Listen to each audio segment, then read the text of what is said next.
বর্ধমান জেলার নিগম গ্রাম। 1992 সালে সেই রক্তঝরা রাতের গল্প। 1992 সাল পঞ্চায়েত নির্বাচনে দামামা বাজছে। বর্ধমান জেলার মঙ্গলকোট ব্লকের নিগম গ্রাম তখন শান্ত, কিন্তু সেই শান্তির বুকে বিভাসিকার আগুন জ্বালাতে এসেছে সিপিআইএমের হারমাত বাহিনী। অপরাধ কী ছিল গ্রামে? অপরাধ সামান্যই। গ্রামের কিছু যুবক রাষ্ট্রীয় স্বয়ংসেবক সংঘের শাখা চলত। ভোরবেলা উঠে ভারত মাতার জয়ধ্বনি দিত, দেশপ্রেমের মন্ত্রে দীক্ষিত হতে চাইত। সিপিএমের রক্তচক্ষু সেটা সহ্য করতে পারেনি। ফতোয়া জারি হলো, বন্দুকের নলের জোরে শাখা বন্ধ হলো। বন্দুকের নল ক্ষমতার উৎস। ভারতীয় জনতা পার্টি রুখে দাঁড়ালো, সেই জুলুমের প্রতিবাদ করল। প্রতিবাদের শাস্তি ঠিক করলো সিপিআইএম, ভয়ানক শাস্তি। চারপাশে এলাকা থেকে শয়ে শয়ে হারমাত জড়ো করা হলো। বহু এলো বাইরে থেকে, তারা পেইড কাঁটাতার পেরিয়ে আসা শান্তি বাহিনী। তারা এসে ভোট দেয়, ছাপ্পা দেয়, রেগিং বুথ দখল করে, লাল পার্টির অফিসে থাকে, খায় দায়, কাজ সেরে ফিরে যায়।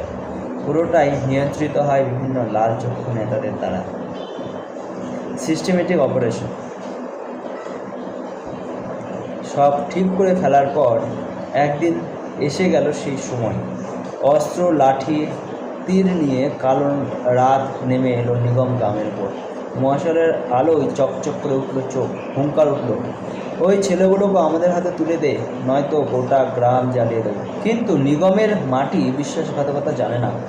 নিগমের কেউ নিজেদের ছেলেদের শত্রুর হাতে তুলে দেয়নি। গ্রামের একাট্টা হয়ে রুখে দাঁড়ালো সবাই।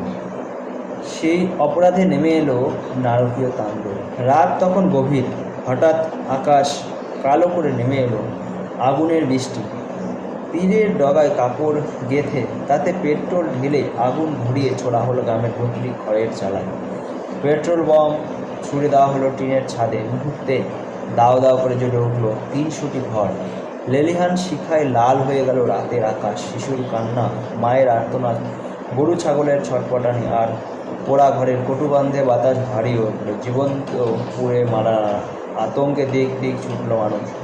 সে আগুন নেভেনি। ছায়ের ভেতর থেকে জন্ম নিয়েছে প্রতিজ্ঞার আগুন। 1992 সালে পঞ্চায়েত নির্বাচন থেকে শুরু করে 2025 সাল পর্যন্ত যত ভোট হয়েছে, নিগম গ্রামের মাটিতে বিজেপিকে কেউ ছুঁতে পারেনি, একবারও না হারাতে পারেনি। আর সেই সময়ের রক্তপিপাসী ইতিহাস সিপিআইএম আজ সেখানে শূন্য। ধুলোয় মিশে গেছে, দম্ভ উড়ে গেছে লাল পতাকা। ভাগ্যের কি নিষ্ঠুর পরিহাস, ভয়ঙ্কর প্রতিশোধ। চিরদিন কাহারও সমান নাহি যায়।